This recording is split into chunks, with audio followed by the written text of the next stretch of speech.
একটা নসিহত দিনী বোনদের জন্য আমি একটা নসিহত করতে চাচ্ছি, একটা নসিহত। আমার এই একটা নসিহত একটু মন দিয়ে শুনুন প্রিয় দিনী। রাসূলুল্লাহ সাল্লাল্লাহু আলাইহি ওয়াসাল্লাম আমাদের দিনী বোনদের জন্য জান্নাতে যাওয়ার একটা ফর্মুলা বলে দিয়েছেন। আমি কি বলবো সেটা?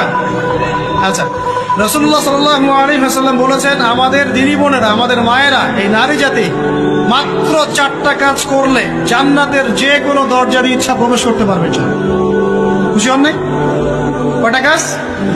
মাত্র 4টা। এক, যদি আমাদের দিনী বোনেরা 5 ওয়াক্ত নামাজটা ওয়াক্ত মতো পড়ে, আল্লাহ পাক তৌফিক দান করুন, বলি আমিন।